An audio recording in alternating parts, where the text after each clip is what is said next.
come up front.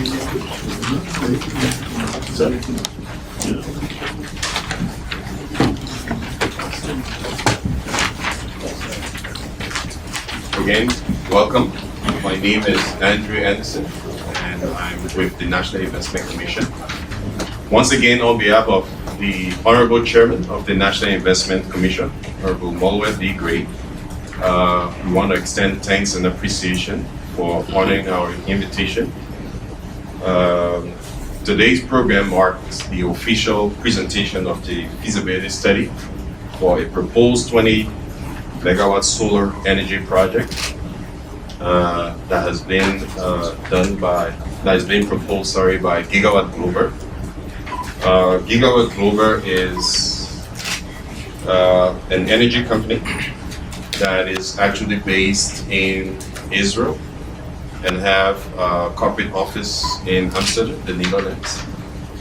They are into solar energy, and our engagement with Gigawatt goes back as far as 2016 during the UN General Assembly, when Gigawatt Global actually, through the then President, Madam Ellen Johnson Sirleaf, had a discussion and was invited to come to Liberia to start discussion around building a solar project. So since that engagement, they met with the NIC, the National Investment Commission, and we've been having series of talks.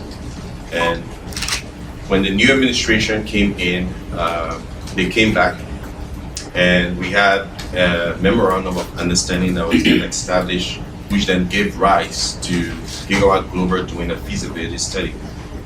To date, we are happy that they've been able to complete a feasibility study close to Mount Coffee for a 20 megawatt solar project. And they are going to be presenting findings.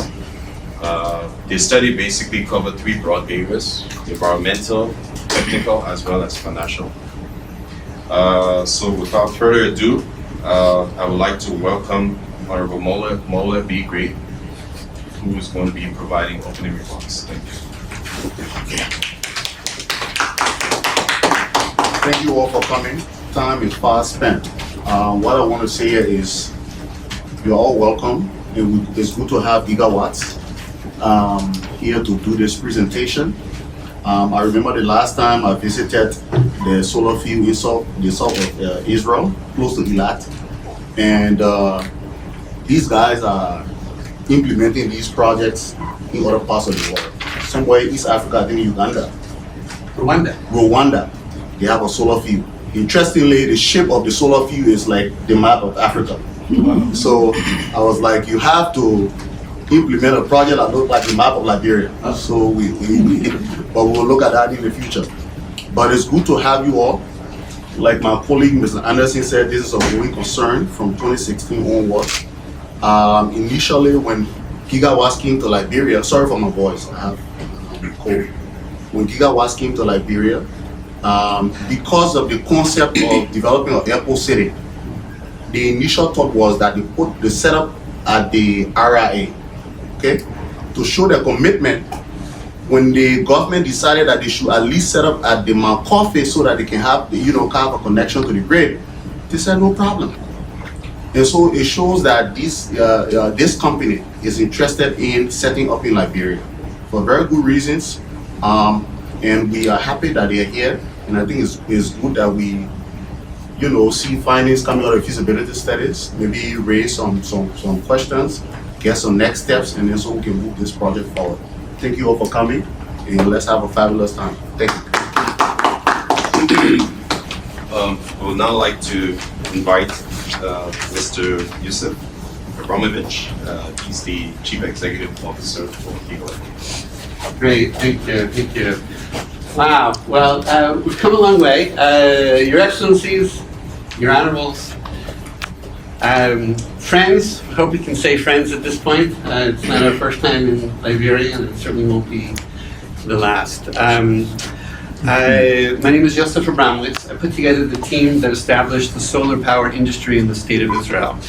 And it wasn't just so that Israel itself could be solar. I had a crazy dream to go 100% daytime solar in the south of the country. by 2020. But it was really what contribution can we make to the world by figuring out how to de-risk, right? So many of you are accountable, right, to government, to president, and you want to make sure this is going to work, right? That it's not some sort of fantasy project, that technically is possible, and that someone else has taken the risk and de-risked and has demonstrated that they know how to do this. So that was our goal, and we were privileged to deploy $400 million in the Israeli market to build 8 solar fields. And just, Chairman, hosting you there and being able to show you 40 megawatt solar field that we planned, developed, financed, interconnected, that is providing a third of the power of the port city. Seeing is believing, and we were honored by that site visit, and we hope that what will happen here is that people will be coming soon to Liberia from all over West Africa for the site visit to see how to do this and how to do this in a responsible way. The one correction I want to make is the engagement didn't begin in 2016 at the United Nations. It began in Monrovia in 1958. Wow. It was your, I think, 110th independence celebration. And as part of that, Liberia invited the foreign minister of a young country. Our foreign minister, her name was Golda Meir. And even though we were only 10 years old, we were 3,010 years old, but we were 10 years old by UN standards, her first African visit was here.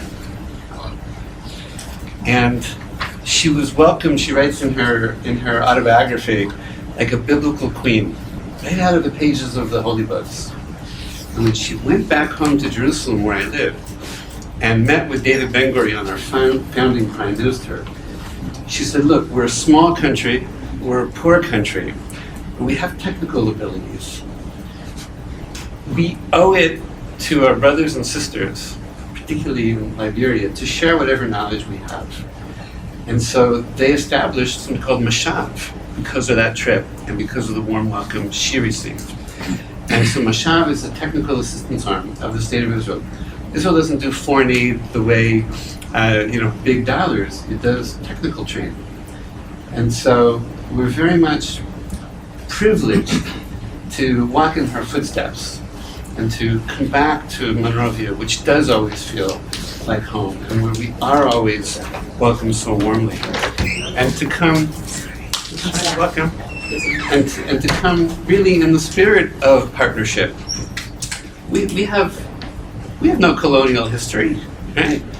And in fact, I think one of the things that struck the leaders at the time is that we have two nations that were forged out of difficult times, two nations with a sense of purpose and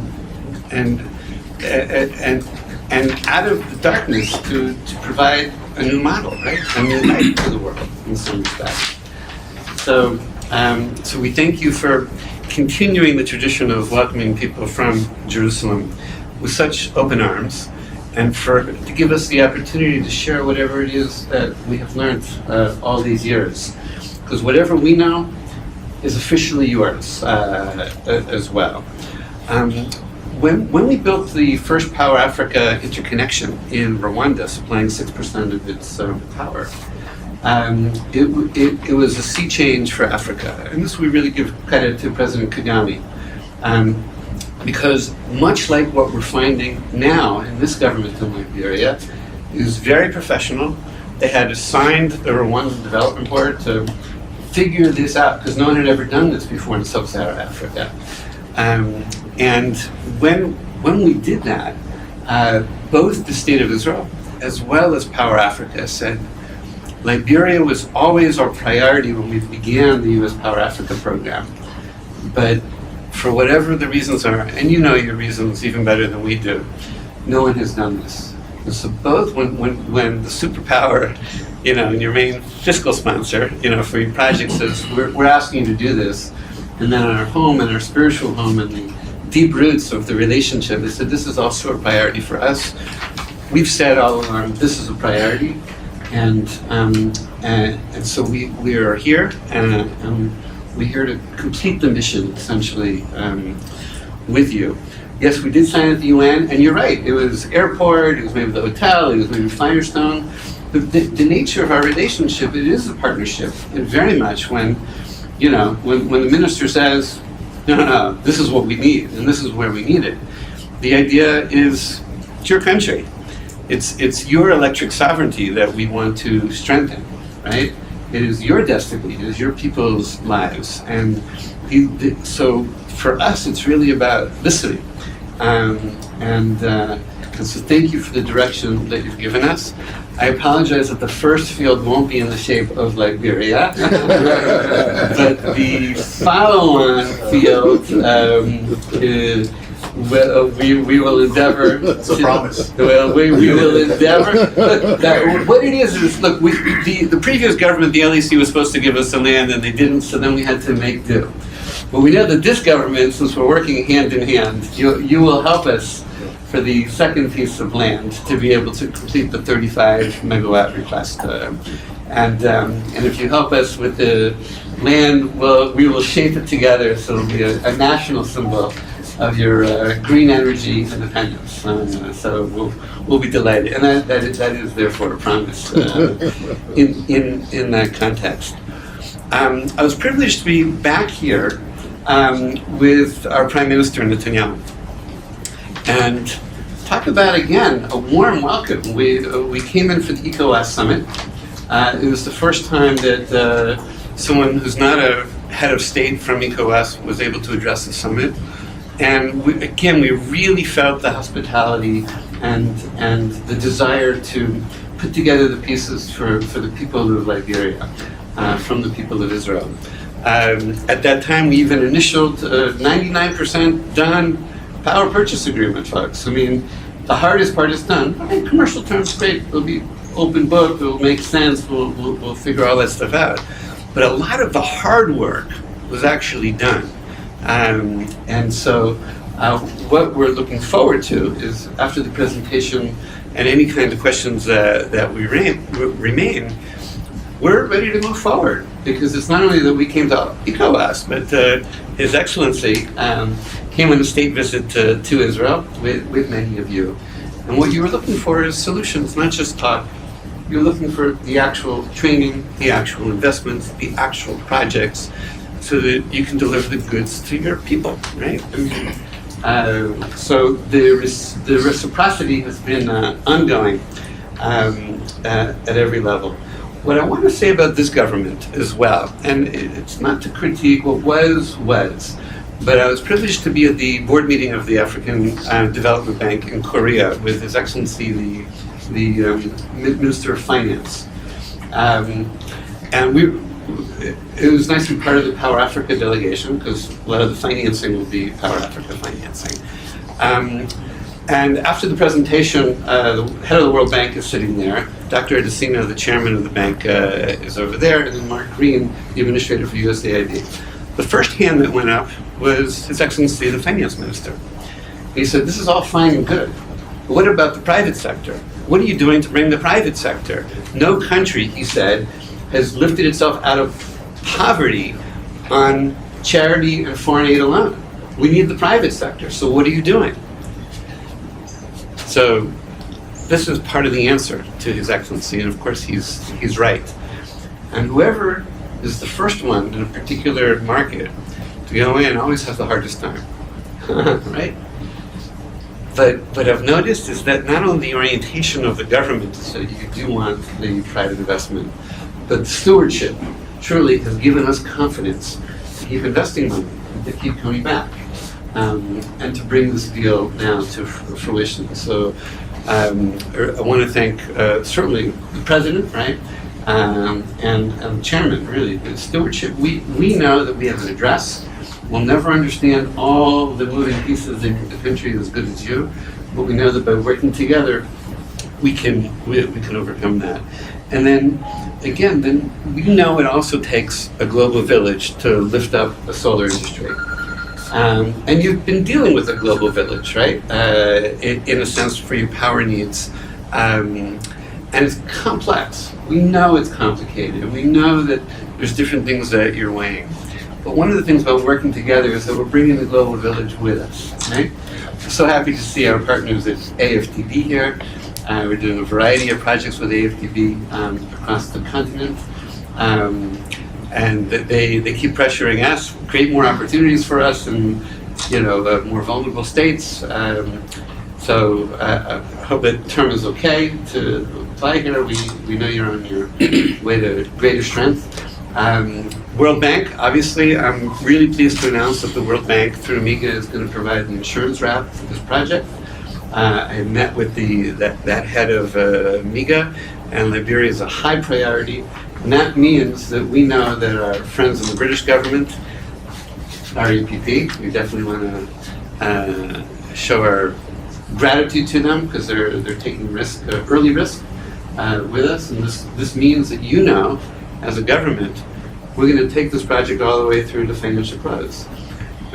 President Trump is announcing in these days the creation of the United States Development Finance Corporation. We are members of Power Africa and now Prosper Africa as well.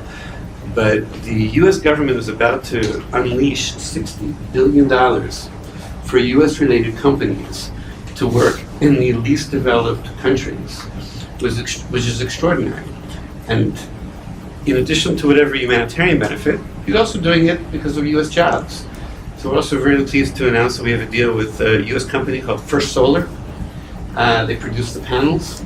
And so therefore, to have this global village, and we're an EU company, of the State of Israel with our expertise and our track record, the British government with the to take care of all the studies, the United States and the AFDB in terms of the financing, the World Bank to be able to do the insurance wrap. This is a good place to be. Like, we know that because of your partnership and your desire to get this done, this is going to happen. And because of the responsiveness that we've seen in this government, it has enabled us to prioritize Liberia, because there's a lot of countries knocking on our door. We can't do everything, we certainly can't do everything at once. But we are here to prioritize and to show this prioritization. We know that you need 35 megawatts. We've done the feasibility on the first 20. It's important to get out of the gate and to bring those 20 on board as quickly as possible. But in terms of our friends on the regulatory body, we'll be very happy to apply after this meeting for a license for 35, 2 locations in stages.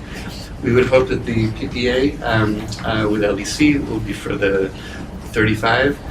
And we're here to solve problems with you. It's not that, there's always going to be a question, well, what about this grid, and what about battery, and what about, it's been raining all day. You guys really think that solar is a solution? I'll wait till you hear from Dr. Klein, because you're getting our whole team, you're getting our whole heart and all of our intellectual assets and the knowledge that we have of ourselves and our partners. But with us today is one of Israel's leading experts on solar power, with a PhD in solar power, so she knows far more than I do. We have a whole company presentation. We'll send it to you guys afterwards, and you can get a real feel. But what I really wanted to say is that this is now part of our DNA, part of our soul. We've found partners in government, and we assure His Excellency the President that for every time you take a step forward, we'll take 2, right? Until it's done, right? And that's what Mandela said, right? It seems impossible until it's done. We do come from the land of miracles, and so on your way out, there will be a gift for you, and there's 3 containers for each of you.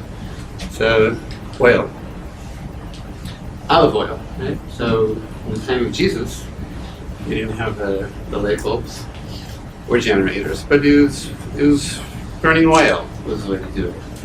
And I was in New York last week at the climate conference, and the whole world is talking about that we have to reduce this, right? Let alone the costs of your heavy fuel oil, right? Let alone the generators that are either running or on backup, and the effect on the planet, right? And the cost. So you each have some olive oil from the Galilee, just as a symbol of what we don't want to be burning. And the second, water from the Jordan River. You have been blessed. Your friends in Liberia, you have been blessed. You have been blessed with water, right? God has given you everything you need to provide for your people, right? But rainy season, dry season, right? So in addition to hydro, there's some sacred earth from Bethlehem. We should get ground mounted solar in the ground. In the ground. Between these two, we don't need this anymore. And I was serious about the 100% goal in the south of Israel, and we're going to hit it daytime next year. We want people to come from Africa here to see what's possible. And through the partnership, through the expertise that you're about to see, through the investments that we're already making, and our partners are making, let's just get this done. Let's just get this done. So, thank you very much.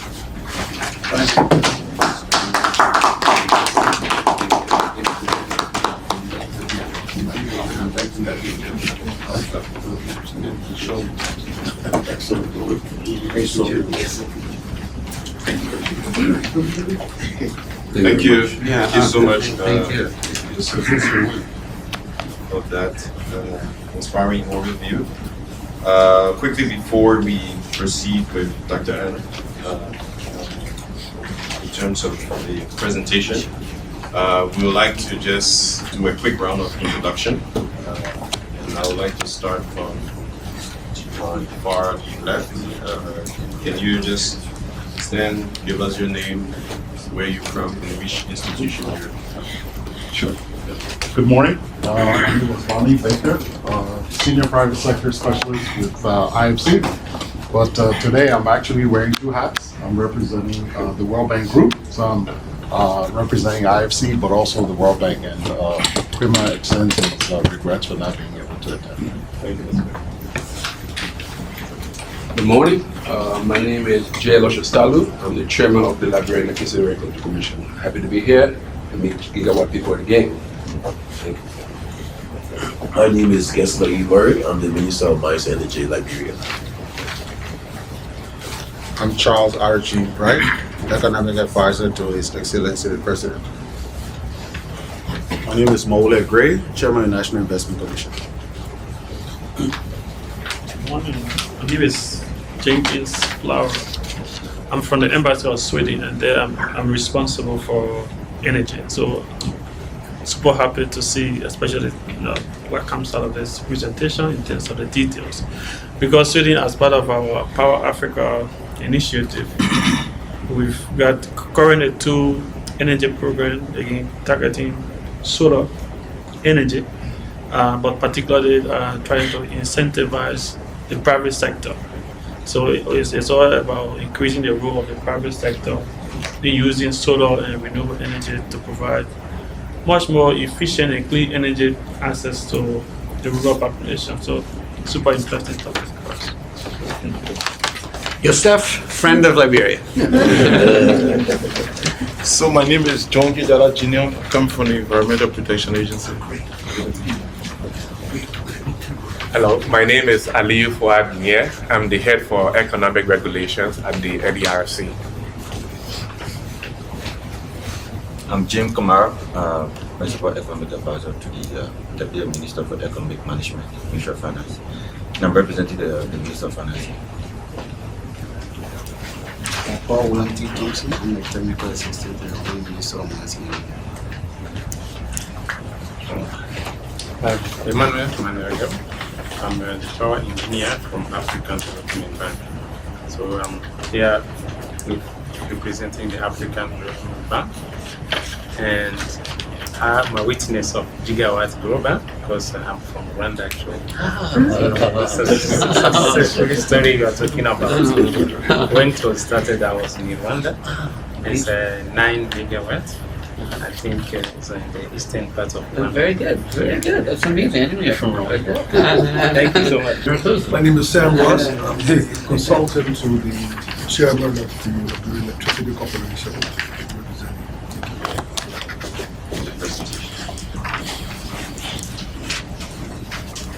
So my name is Hanna Klein.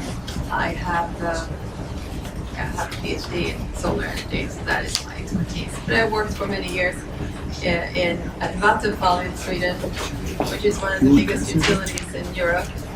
So I've worked with all kinds of energy sources: nuclear, fossil fuels, hydro, and now with solar. And I'm very excited to finally I've come to this place. As you heard, we started out somewhere at the airport. Eventually we came to Mount Coffee. We went closer to Monrovia, and then we got indications to be close to Mount Coffee, and I think this is a good place to be, and I will tell you why I think so. The feasibility study, let's see, we have done already the company overview, right? So I'm going to skip a few of our slides. You can get to. So that kind of started the solar industry in Africa, beyond South Africa and Morocco, which already had a few big plants. But in 2014, that really started. Now we're about to talk about this project. So it is located close to Mount Coffee, and this feasibility study is about 20 megawatts. And we are willing to do more, next phase, etc., etc. But this feasibility is about 20 megawatts, and how we can connect it into the Liberian grid in a responsible, good, well-functioning manner, so that the electricity keeps on flowing through the day, etc. So this is kind of seeing things upside down. Monrovia is in this direction. Here is Mount Coffee. This is what is, and this is what we want to build. It is not from here to here. Is 5 kilometers along the road. It's about 7. But to connect these things, so we have the power plant here at Mount Coffee, and we have a solar plant over here. That is the dream, to create it as essentially one project in the end, from a country's perspective. So this is the core of everything, is when it goes into the grid. This is the substation at Mount Coffee. This is where we want to connect it to distribute to all of Liberia.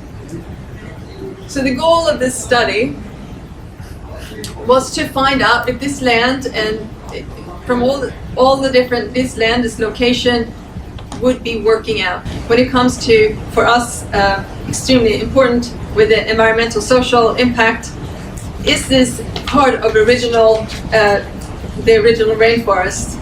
If it is, it's a no-go. So that was the main objective for this, to make sure that the land is suitable, and to see, as we saw that was so, we continue to do economic evaluation and more deeper technical evaluations.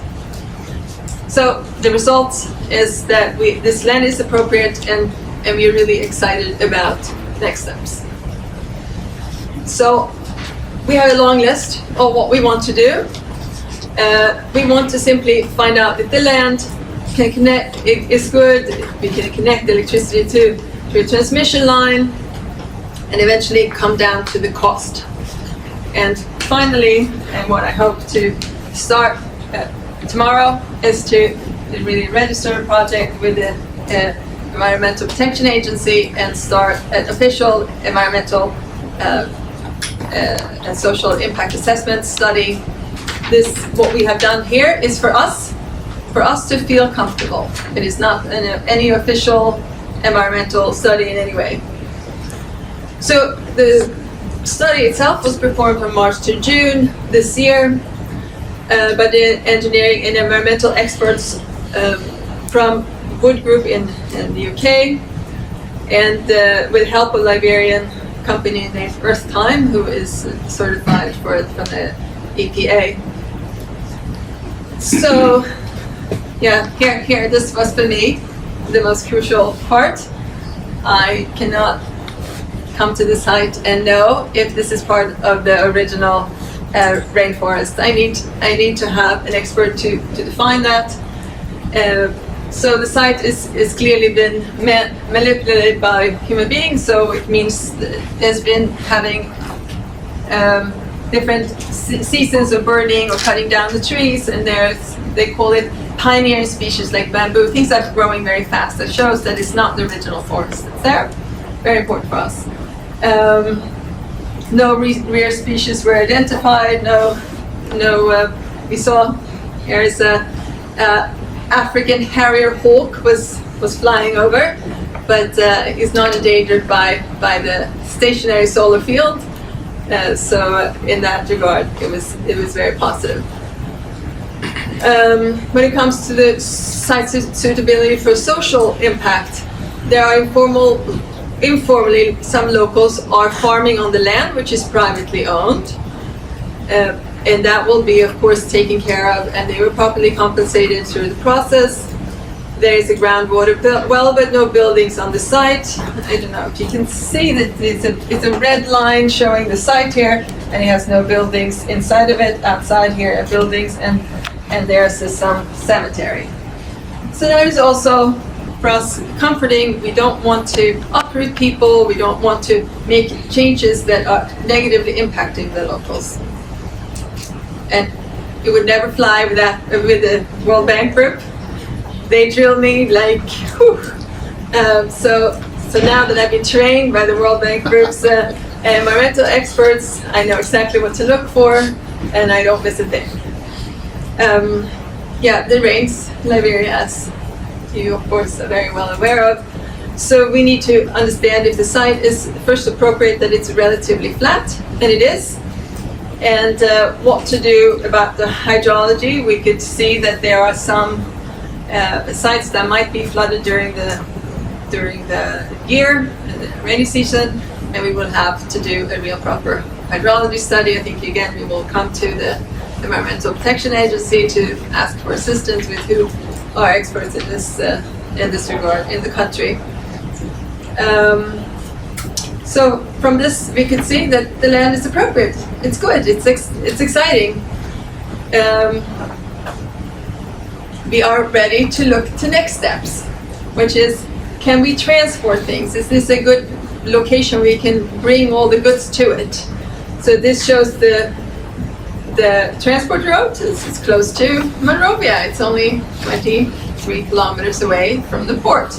It is amazing. We are used to thousands of kilometers away from the port, in Burundi, for instance, Rwanda.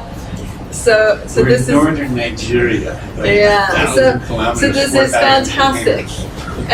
There are two bridges we have to pass, but this is not a wind turbine or something else very heavy. We will, of course, have engineers check the bridge, especially this one. This is a major bridge on a major road. It goes to Monrovia, to Mount Coffee. It has been used before, this one, by heavy traffic. This is a much smaller bridge, and we will have to have engineers check that to make sure that we can drive over it with heavier trucks. But in general, this also passed. Grid access. So this is what we were talking about before. One of the reasons that eventually, after several sites, we have decided to now be close to Mount Coffee is to make sure that we're close to infrastructure that is relatively new, upgraded. We know what we're dealing with, which is also very important, because the grid in Liberia needs strengthening, and is being strengthened but to start out here is a good thing, and also to work in conjunction with a hydro plant is very, very important. So we had a meeting with this panel company called First Solar, but they don't just, they are American made panels, but they don't just make panels, they are also have become real grid experts in America. They're building these enormous plants, and they need to also understand how you can interconnect that with the grid, since it's obviously sunshine, it's only in the daytime, so what happens at night. So they have a lot to give. I'm really excited about, they have also said that they are very willing to help and assist in Liberia to make sure that their real grid expertise for how to integrate solar into a grid by using the right type of equipment that called inverters that sort of changes the solar generated electricity to electricity for the grid, that they can work and really help the grid. So I am really excited about this. We will work further with LEC to do the next step, which is the grid study, the real what happens if you connect this to the grid, simulate what impact that could have on the grid itself. So we have what I consider kind of interesting mounting solutions. Usually you see fields going like this. You saw the field that we have built in Rwanda, everything goes like this. For Liberia, the engineers had said, the experts, that to have panels like this, some facing east, some facing west, is the best, because you're close to the equator, and the sun is sometimes in the north and sometimes in the south, pretty much evenly. Therefore, orienting them like this is the best solution. And because there is a fair amount of rain, there is not the most direct radiation from the sun. Also, these solar panels can absorb the radiation now that it's not super sunny.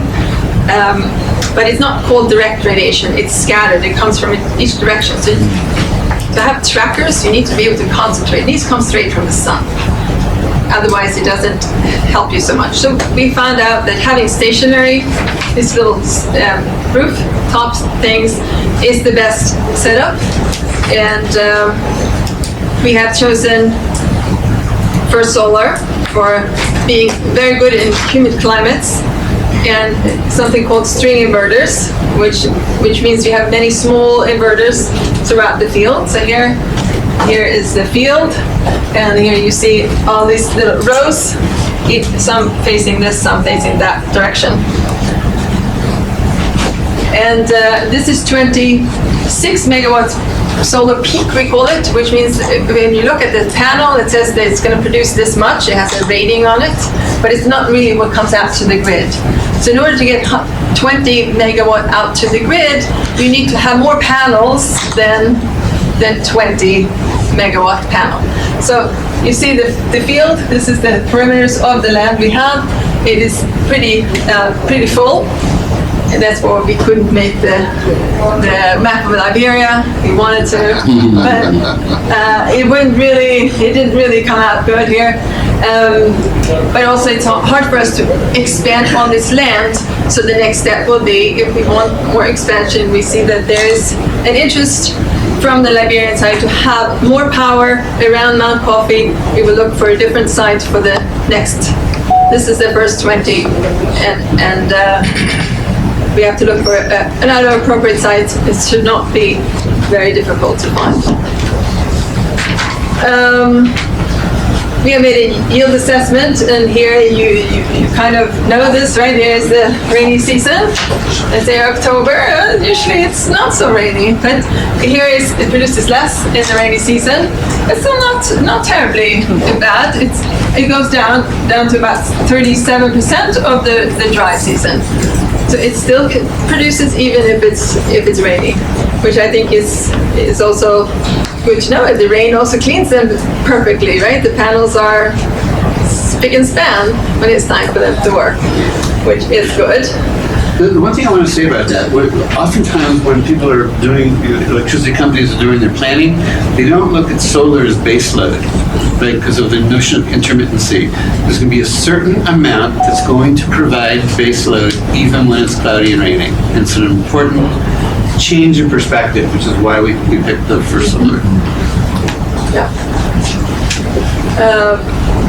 And then we have, here you see some of the pictures from our Rwanda field, when they were building the Rwanda field. So here we have gone through the different cost items and how much it would cost. For instance, we are a private company, which means we are making an investment where we have to have a return on investment, etc. We have to pay for our costs. This is not a grant. This is how a proper business works. We can potentially ask for the donor community who is helping electricity to, for instance, take away an item here called the transmission line, that somebody else could build a transmission line to connect the field, but the rest of it has to be essentially private investment in a power plant. The rest is simply a power plant, which has an income from selling electricity to the utility. By the way, just since some of the donor communities are here, we're happy to lower the tariff even further with those grants. Like, I don't want you to think, oh, we get a grant and we put it in our pocket. No, the idea is that if we can lower there's a certain IRR that we need given the credit risk and everything else. But no, we'll work with you, with the international community to things like transmission line, the international communities will often pay for it, and then it'll make help sense up for the tariff. So that would be, and everything was done transparently in coordination. Sorry, can we just go to the previous slide? Yeah. So the 25-year yield, would that be for the same location or you think else? This is often when we have a power purchase agreement, it goes around 25 years. So this is how much we expect to be producing over 25 years, assuming the panels will be degraded every year a little bit. And so we always discounting every year a little bit from the performance of the field as it's getting older. But that is how much we expect this field, with no changes in design, maybe replacement of a panel here and there, but the same field, essentially, will produce this amount over 25 years.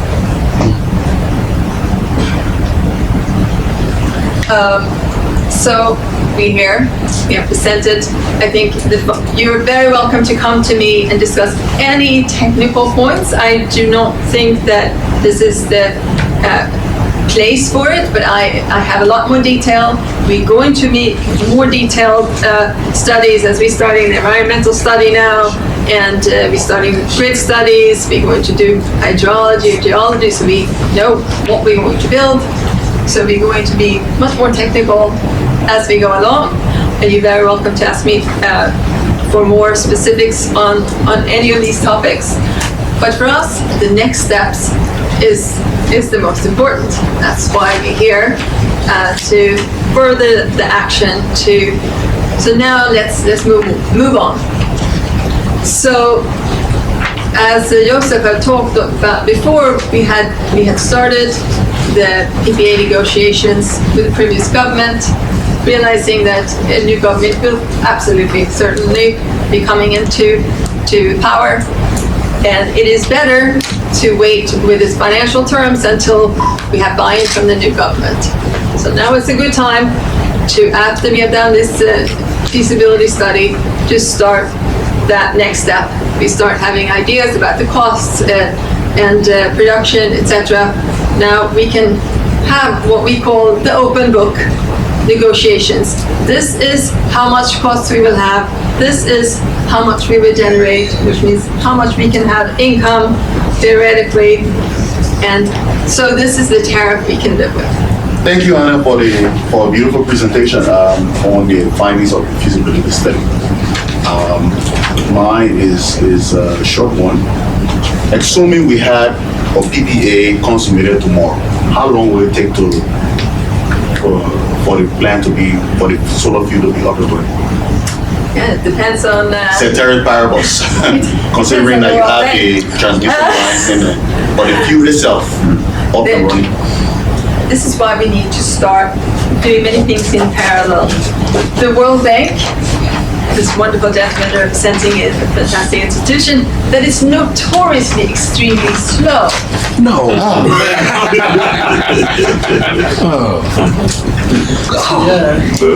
Excuse Oh, me. we'll take that as a compliment. Thorough. There you go. So that's why we want to start things in parallel now, because we need to have this guarantees that are backed up by MIGA or African Development Bank or AGI. There's different institutions that provide these things because you know the situation in Liberia very well. It's the utility is not yet strong, and therefore all the financiers and lenders will need to know that they will actually get paid. But my last one. So that it depends on MIGA essentially, or any of these institutions, how long it's going to take for them to get to that place where they have the project is, and for the environmental ministry to have given its official sign of approval. Could that be reasonable? Yeah, let me tell you why I'm asking the question, Hanna. And maybe I'm used to it. Yeah. The reason is, when we look at this project, we know that the panels, a lot of what you'll be using to build the plant, let me say the solar field, everything, I mean, to lower some of the costs we're talking about, have to be brought in duty-free and all of that. You can consider it twofold. You can do a script PPA, all right, and have a separate incentive agreement for us to be able to address this. But, I mean, I don't mind if we had it just on a one arrangement. There's what's the cost of the entire project is around $30 million, right? So it's a long-term agreement. It has to go for ratification and all of that. So we have to line up our legislature on break. Sorry about my voice again. They come in January. That's a long time. So just trying to line up all the pieces so that there's certain things that can start to happen now. There's certain things that can run concurrently as we address the World Bank and all the other financing issues. Yeah. So we need to look at these critically and probably kind of sequence them. But ideally, Chairman Gray, I would stand here at the same time next year with a shovel in my hand, right? Just saying, now we start. Now we start building in 1 year from now. We only have to wait for the rainy season to stop before we cannot build when it's quite so pouring rain to prepare the ground. So if we start in mid-October next year, that would be ideal. But it still depends on how things move forward. And I know that the environmental ministry has very specific requirements for good reasons, but it takes time. And we have learned that their process take about 6 months, and then another 3 months where people can object. So the issue of 6 months it's not a fixed time to say it's just 6 months. Within is the word that's been used. So it's basically based on the study reports that I submitted, especially based on just an initial presentation that you have made. Once all of those major indicators are indeed captured and they are appropriately addressed, of course, I think there wouldn't be much of hindrance. Yeah. We all know that in projects like this, the issue of the social implications quite often about the president, those are major things that quite often get seen. And also one of the major things that people like the World Bank want to see clear proof of that it's been taken care of in a respectful manner for the communities, which we are very well aware and very aligned with. Somebody has to look out for the people. We're not here to run over people. We're not. Can I say something? I would not apologize for my voice. Because it's a general occurrence across the country. I need to apologize. But let me say that we anticipate that this will be a priority investment project.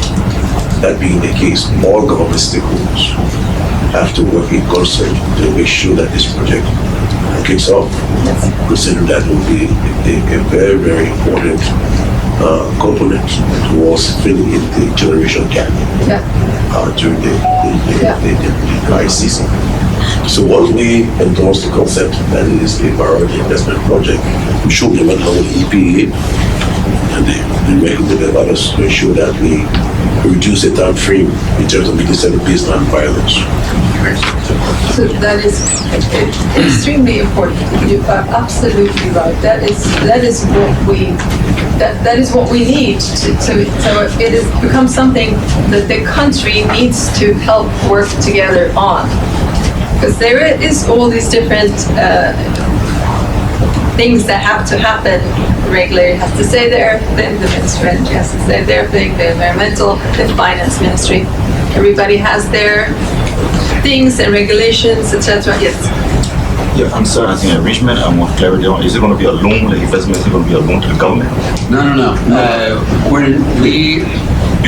We do 100% financing with our partners, but there is an obligation of LEC to buy, and LEC is owned by the government. And so you have to figure out how you do the balancing of the loans to us. The mention of the ratification process is on the kind of fiscal incentives that we provided. Say, for example, they'll be bringing all these panels, all the different parts to set up the field, and we want to provide, to lower that tariff, we want to provide duty-free privileges so that the board will consideration. So we thought that the sequencing of that, because it has to pass the legislature before you can do that. Looking at the side of the investment. So some of those that we probably need to start working quickly as they work out some of the other financial issues. And we can give a list of those things, and each of them exactly have a reduction effect on the tariff, accelerated depreciation, the type of guarantees. There's different things that you can do to bring the price down, and we'll show you the model. Everything with us, you'll see, is open book. In as much as Hanna,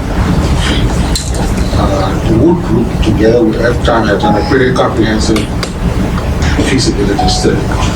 There's a lot that's still missing. You say that the tariff will be lower than CLSG. Can we get an indication today as to what it may be? Look, did the feasibility study cover and how long it will take to amortize the investment at $30 million? We know that price is an important issue, and that Liberia is not a wealthy country. And so we're going to work with you. There are 60 different factors in our financial engine, which is World Bank approved, that throws things off. We all know the CLSG line cost.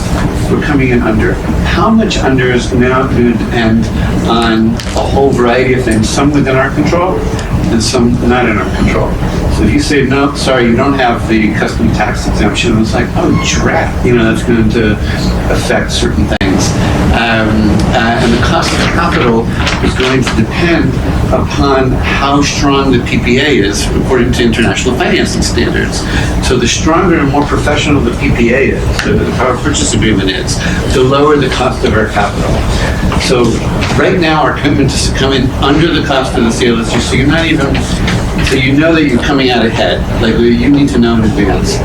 How much ahead will depend on the model and the factors going through the model. I could give you the best case scenario. We're happy to run this, maybe whether it's through Nick.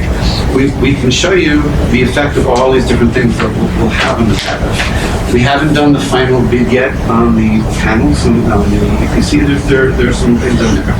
It's going to be lower than CLSG, and our interest is we have a certain rate of return that we need, which we'll be transparent about, and then anything we can do to lower that tariff, we're going to work with you to the grants.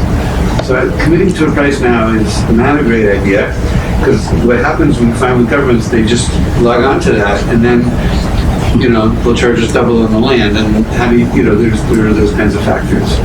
But it will be according to the Power Africa procurement policies. It will be completely open book, and it will be lower than the CLST money. In any beneficial financing, whether it's grant or, let's say, concessionary financing, let's say the World Bank says, we want to do something special here, we'll lower the cost of the tariffs for that.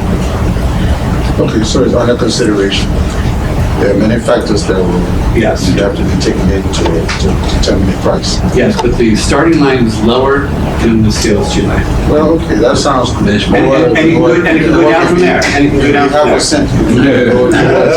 But it can go down from there. And that's really going to be where the partnership is going to work out. Like, he's going to go back to AFDB and go, hey, that facility that we have that we can get in on this and we can knock 2 cents off. And, World Bank, I don't want to promise, but the quote that we got on the risk insurance on MIGA was actually very high. It's because of the credit rating here. However, we happen to know that in this particular case, there may be more flexibility on the price of MIGA because of the vulnerability right now, and that could shave some points off as well. Okay, so your indication right now, we can live with that. You're going to live with lower than CLST. Oh yeah, a lot lower than your age. Oh my God. Yeah. That's a minimum standard. It's a minimum standard. So we can live with that. Yes. And cheaper than your HFO by far. Is this going to be approved? Is there a time frame on this program? You talk about 25 years, there will be so much generated during a 25-year period. What happens after 25 years? Right, so that's a great question. There's a variety of models. One is we do want to hear, we haven't yet chosen our corporate social responsibility program as part of this. It could be that we can gift this to an NGO that can use some of the revenue. It could be that it goes to LEC. Sometimes we do a revenue split, but it's owned, therefore, either by the government or by the municipality.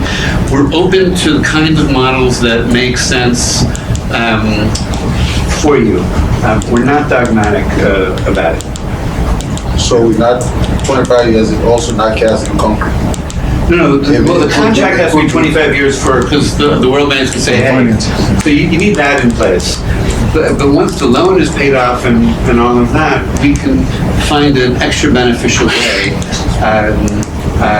to the country, right? Like if there's, I don't know if there's a orphanage in the area that needs revenue, we'll determine we'll cross that bridge at that time. We're going to listen to you. The government would prefer to be the receiver owners of the plant. So if the government would prefer that, then we'll talk about a revenue split. Great question. So in addition to his question, so after 25 years, what's the level of degradation of the material before it turns over to the government? You have the solar, right? And every year, there's depreciation of the material. So 25 years before government ownership, did you do any study on what kind of thing will be receiving, what kind of, library visit? 25% degradation, at what time we turn it over to the Liberian people, what will be having with the functionality of it? Yeah, so it's a very good question, first of all. In our financial models, it is now standardized and even guaranteed by the panel manufacturers that it would not be a degradation more than 0.5% per year. Okay. Now, it seems like as the panel production is becoming more and more mechanical and more perfected, I say, in the last 2 years alone, I think that we will see much less degradation than we put in our, that is guaranteed by the manufacturer, because they have come to a place where they have sealed the panels to such a good degree against the weather, against the sun's degradation eventually also will have negative effects. If we assume the worst case scenario, that would mean the panels themselves operate at about 80%, after 25 years compared with what they do today. Still a lot left in them, so there's a lot of juice left in them. So it is definitely not an asset that is worth nothing. However, in order to the panels create electricity that is direct current, like a battery, and you need to change it to the current that we have on the grid, which looks like this, and that is called inverters. In the time frame of 25 years, we will have changed all the inverters at least once. That is part of our maintenance cost, that we need to replace them. So whoever takes over the field, or whatever the arrangements are for the field after 25 years, either it remains with the ownership of Gigawatt Global and a new PPA is written for a much lower tariff, or whatever it is. It can be discussed, but the field does not have no value. So in terms of employment, is there any projection to employ the locals? I mean, how much if the panels stop cleaning, or is it manually clean? I mean, in most before you go on that, interestingly, when I went to the solar field in Israel, the panels are self-cleaning. Okay. But for a country like ours, I would prefer for us to have people cleaning the panels to create those and these jobs. Yes. All right. Okay. Because of the And it is mostly in the season we are coming into now, which is seemingly in November to March, that we would have cleaning, and then we can have cleaning a number of times a week potentially from local people. Whereas in this season, nobody needs to clean them. It's self-cleaning. In terms of corporate social responsibility in the area, you guys, is there anything that you guys envision building the community, building clinics and schools in the community? So now that we have done the feasibility study, Fantastic. we have made this presentation to you, and we start feeling that the government of Liberia really wants this. We are looking to next steps. So I hope that on Sunday we will go out to the field, and I will start to get to know who lives around it, because still it is a next of kin, right? It's still the people.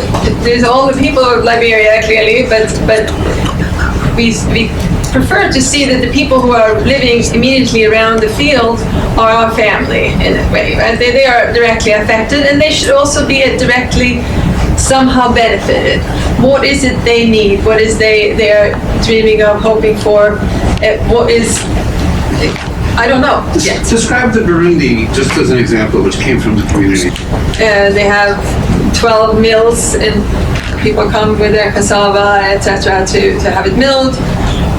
So we build a little mini grid, and we will work on electrification for the families around the field with more lighting, off-grid wireless, because building the wires costs much more than it breaks, essentially. It costs more than it breaks. The wires cost so much money. The infrastructure to build the wires to somebody who has a few light bulbs and a fan, it's not worth it. So it's better to build up local, per house,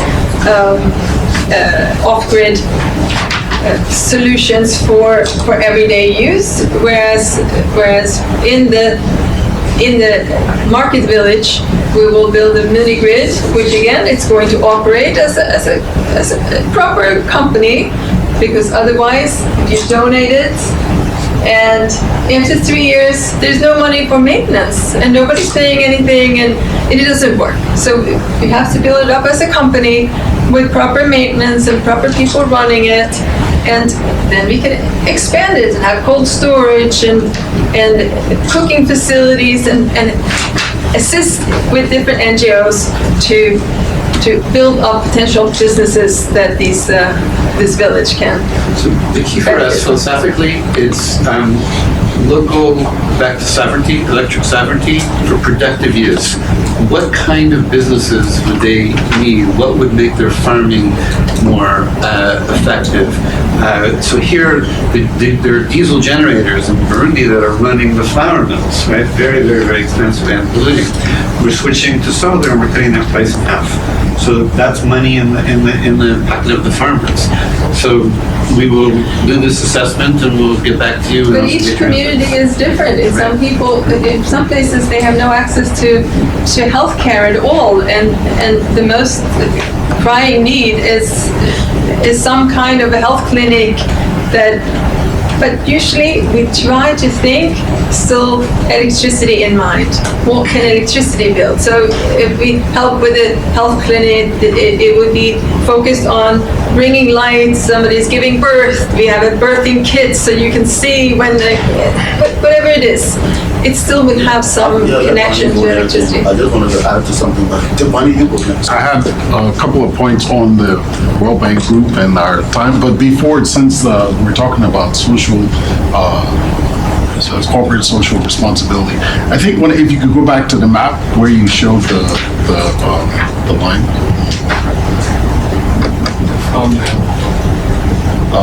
No, the one where you showed the transmission. Okay, so I think one of the missed opportunities, it makes sense why the transmission line is on the right side of the river, but if you look on the left side of the river where there are people living on that side of the river, there's absolutely no electricity. Those people might as well live in the southeast. If you drive down that road at night, nothing. And I don't know, maybe the government has some plans in the future to provide light, but people that live on that side of the river, they see the transmission lines across the river and they see all the light in Caldwell. But on that side, there's nothing. So if you could take a look at that. That's exactly. So this might be a little far away from our next of kin. Usually we try to have like a kilometer away from a field or something like that to see that this is our community. But that can be expanded because in Liberia, there is not so many people. Burundi is extremely densely populated also in the countryside. Right. There is not that many people who live here. We can potentially expand it. But you see, transmission line, this has a high voltage lines that goes to Nairobi. We cannot do anything with it. It's not ours either. We are building it for LEC. It's not ours. We have no right to it.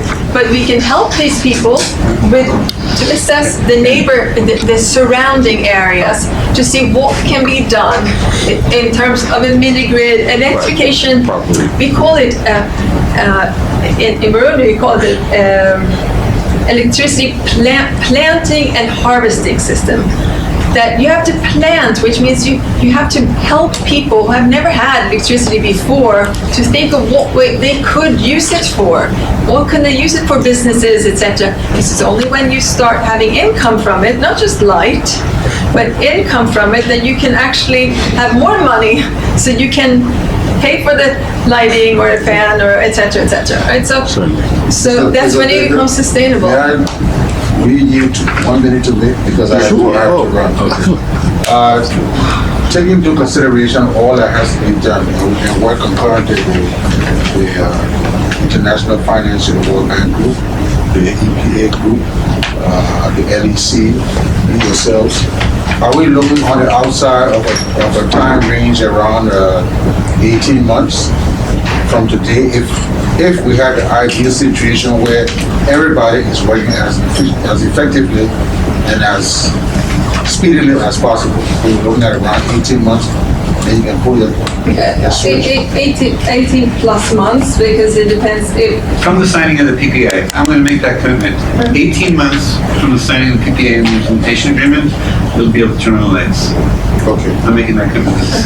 Thank you very much. Okay, thank you. I will leave everything now with our minister and our chairman. I'm sorry I have to leave. I have to run to Thank you so much for your attention. Thank you. It's been very Your name is Price, right? So you're already. Yeah, it's bright, and you know, it's a bright light that shines at night. Okay, my brother. Yes. So good day, gentlemen. So Thank you very much. if I may now just make my comment. So I in general, you're right that our group tends to take quite a bit of time, and it's sometimes even frustrating for us internally, right? Because we understand the urgency and we understand the importance and the significance. I guess the good news is that power is a top priority for the World Bank Group. Power in Africa is even higher of a priority. Liberia is a priority for the World Bank Group. So it sounds like everything is lining up. And maybe I can, have some off-the-record conversation with our government partners to sort of give some tips on some of the levers that can be pulled to make sure that this is accelerated. I hope I'm not being recorded, but to make sure this is accelerated, because this is what we're in Africa to do, pretty much. And the last point is, I think we mentioned yesterday at the meeting at the World Bank with the chairman, there is a window, financing window with the IFC called Creating Markets. And it is precisely for the private sector. And there is some flexibility, it's the intent, to do financing that it's outside of the norm for both IFC and for the World Bank. Okay. So you might want to explore.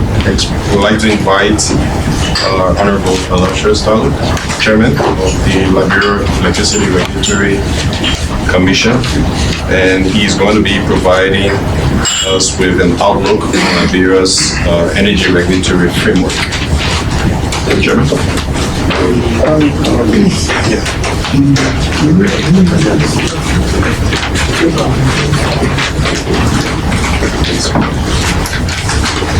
Thank you. Still good morning. Prime Minister 12. Thank you, Hanna, for that great presentation. This is my third time meeting with the Gigawatt Power Group, and every time it has been very fascinating. The first group was great in our office. The next group came in, we were very proactive, wanted to have this thing happen. Now we're meeting Joseph, the CEO. Dr. Hanna, thank you so much. Minister Murray, thank you for the great stewardship of the sector. Chairman Gray, you have been very active, and we're going to work with you in the time to get this happen, make this happen. All protocol observed. We prepare, the topic says under my name to give an outlook of this sector. And it's a passionate issue for me, so I don't want to waste the time here. So I decided to prepare this little guide they can take me through. So I know it's almost 12 o'clock. The program is scheduled from 10 to 12. So I got 2 minutes to just, but you can take this home in the sector, all right? So basically, the law recognized that LEC does not have the wherewithal and the resources to really modernize the market, bring electricity to Liberia. And so there was a need for a regulator to come on board to travel in the private sector. That's what we come. And if you look at the first page, or the second page, it tells you about the whole process from the national energy policy to the law passing, to the MCC and EU providing support to us, they go to my coffee, and then the board and everything. So we go walk through that. And then the next page talk about the energy sector. The ministry set the policy agenda. The regulator talk about the regulations, the market rules, and then operation, the utilities. And then we talk about generic electricity supply value chain. Talk about the generation aspect, transmission aspect, distribution, and retail aspect. And then we go into more the energy sector, and don't worry with LERC staffing, the board responsibilities, and how it's done, Liberia electricity industry structure. But I want to go to this area here, basically to tell you that the president has set the agenda. He wants us to be very open, to be very business friendly. He wants to have deliverables. And every time I hear Chairman Maury and Mr. Maury and Chairman Gray talking about how fast, when we can get this done. It's not like, that we're 10, 15, no. 18 months, 1 year, we consolidate all the players, let's do this thing. And that's the mindset we have. So we sat together, we developed what we call policy, and I'm happy that you guys saw it, you guys agree with the conditions of the policy. That way, everybody in the sector speak one language, harmonized, consistent language across the board. So our door is open. There are certain perceived regulatory outcomes we wish to achieve. We want to supply electricity to be adequate and reliable to our people. We want to bring the tariff down. It's a world-class tariff. We can afford it. Liberia's a poor country. 35 cents too high. We got to bring it down. We want the licensed operator to have KPIs, key performance indicators. That when the government going to give you, or we're going to give that money on Liberian need, they're setting benchmark you have to meet. All right? They want to make sure that our customers are satisfied. And then from what we have been doing, we have just completed a draft licensing regulation. I know what you're concerned about. In the next 2 months, we'll have our licensing document out there. Next 2 months. Micro utility licensing, we are prepared. So in 3 months, we're getting a license, right? Yeah. And because you've been in the business for a long time. You've been in Rwanda. Yeah. So you have a history. Yes. All you have to do is just follow your financials and your technical information and fill out a form and provide it. That's it. Yeah. You're not a new company yesterday. Okay. So you have those things ready. You get a 3-year financial, report, annual report. Just go. It's very easy. All right? Great. You won't have problems with learning. All right? So these are some things we're working on. Next week, we're going to finish our draft tariff regulation. We're going to send to stakeholders for comments. So we are really, MCL, the EU really helping us. The brothers and expert, Mr. Marvin, helping us to make sure we provide some guidance in the sector. So we are ready. So our door is open. I want to say to you all that 2 minutes. So thank you so much for inviting us. We're happy to be here, and we're looking forward to having more collaboration with Gigawatt in the future. Thank you. So now I have Honorable Yosef Abramowitz, Minister of Mines and Energy, that will be making remarks. Let me stand on all existing protocol in the interest of time. But thanks, Hanna, for this very splendid presentation on Gigawatt's intervention into the Liberian electricity market. I was not fortunate to visit your solar plant facility in Israel because of flight arrangements. However, I was well represented by Honorable Gray, who really appreciated about your plant and how impressed he was. But I did sit at your facility, at your office, and the networking among your staff members. That was very intriguing. Open space, everybody can interact freely, no boundaries. So that was very impressive. Perhaps we need to adopt that kind of scenario into the work environment in Liberia. But let me say that you are well in tune with our policy note in terms of setting your tariff parallel to or lower than what will be offered by the CLSG. So I'm sure looking at 10 cents per kilowatt hour. That would be very good because currently the tariff rate is very high. 35 cents per kilowatt hour, which is unbearable and unacceptable. So we hope to witness a monumental change in the energy service delivery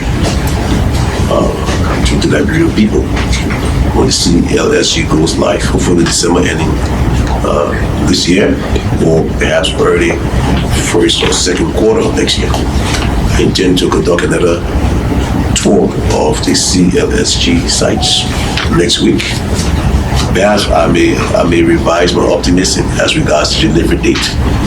But even if we delivered the line in 2020, it will be 2 years lower than the original delivery date. So it will still be a milestone. Very briefly, our planet Earth is slowly dying. Dying not on its own accord, but by activities of its best and worst inhabitants, the human species. So much so that it has claimed global intention for the first time at the 74th sitting of the UNGA. There was a climate summit, and I liked the remarks that Prime Minister Narendra Modi made. He said, quote unquote, time for talking is over. It's time for action.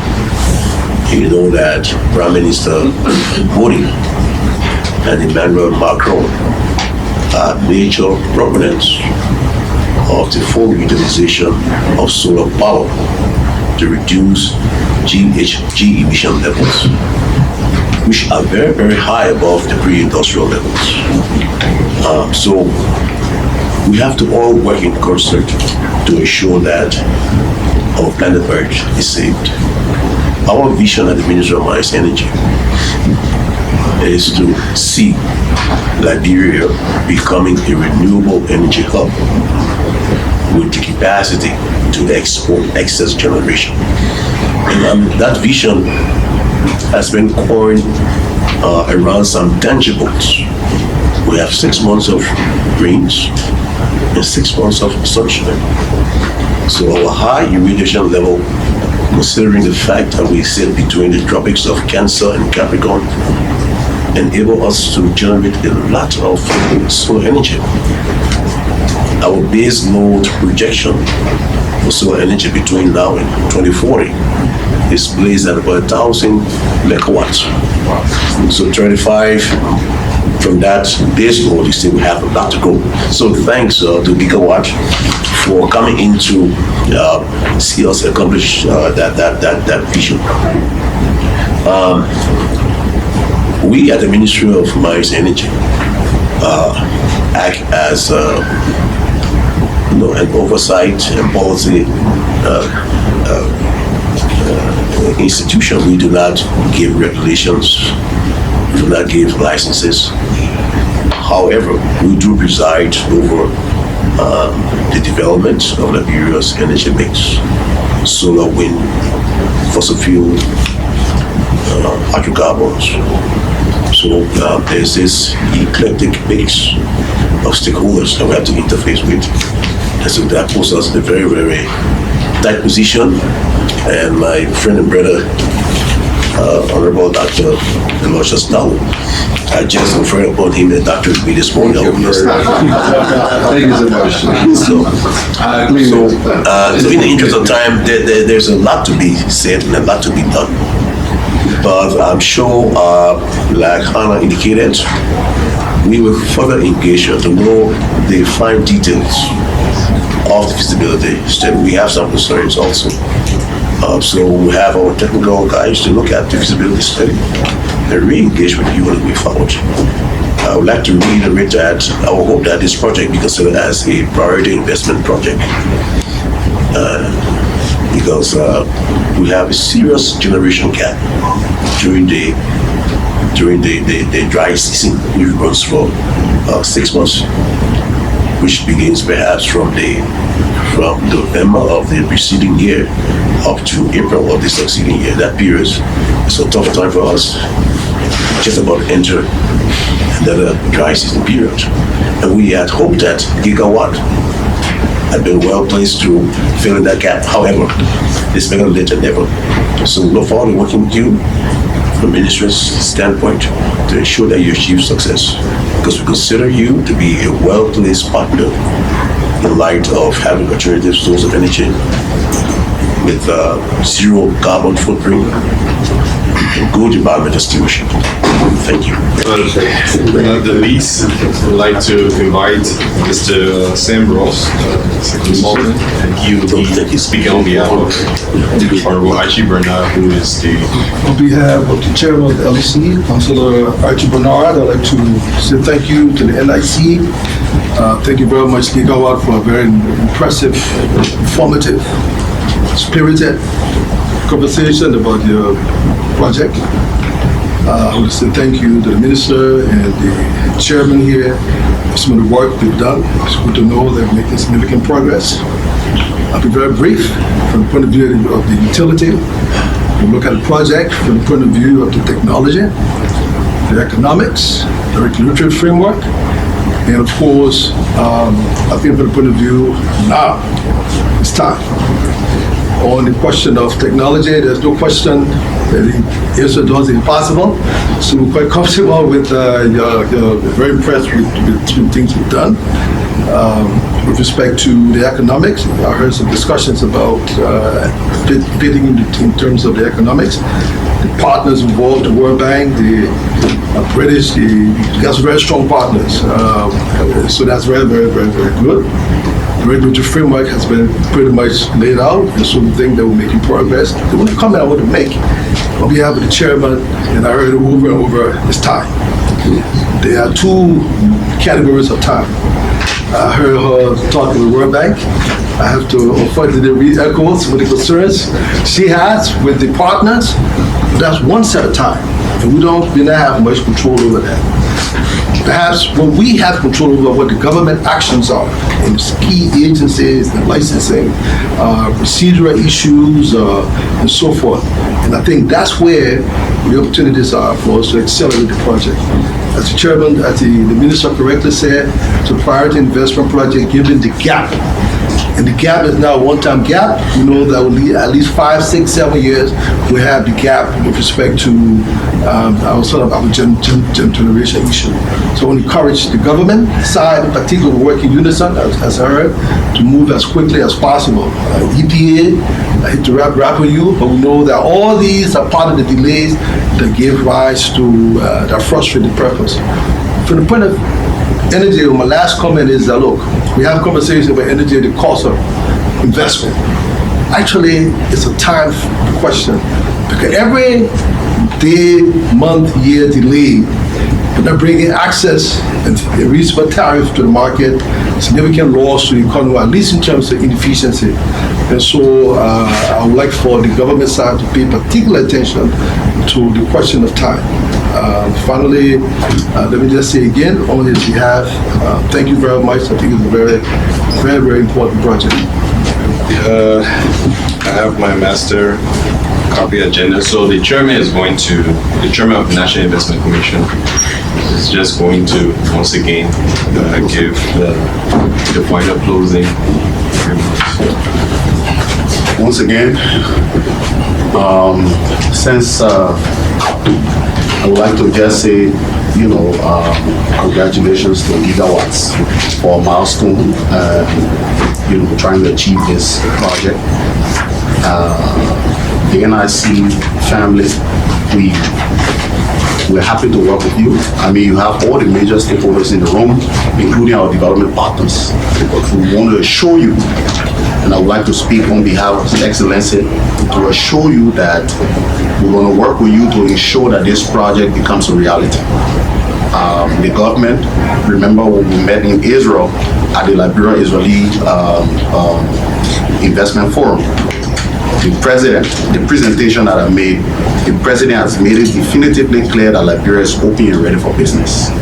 And NEJ is a binding constraint to our growth, especially growth to the real sector of our country. So we remain committed to this project, and we have shown that we are committed. We've demonstrated that we're committed, and we're going to work with you, work with some of the development partners to ensure that this project is executed in a timely manner. So to all the stakeholders in the room, thank you for coming, and I think this was a very informative and very thought-provoking exchange. Thank you for coming. Thank you. I was very impressed that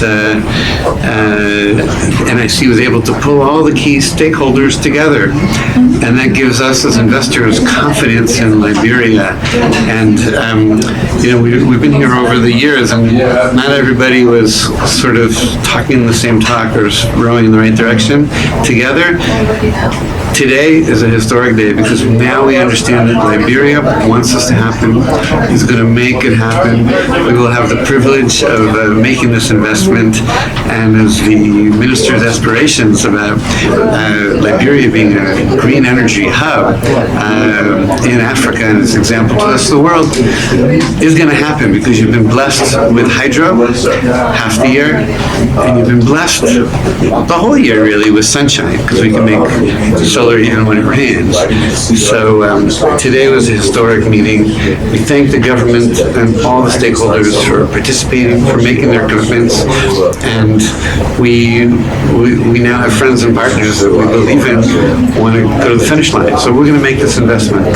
I am really impressed at what happened at this event. It was so unexpected to me to see that the different stakeholders within the energy business really feels an urgency and feels the time is right to do something now. And that was amazing.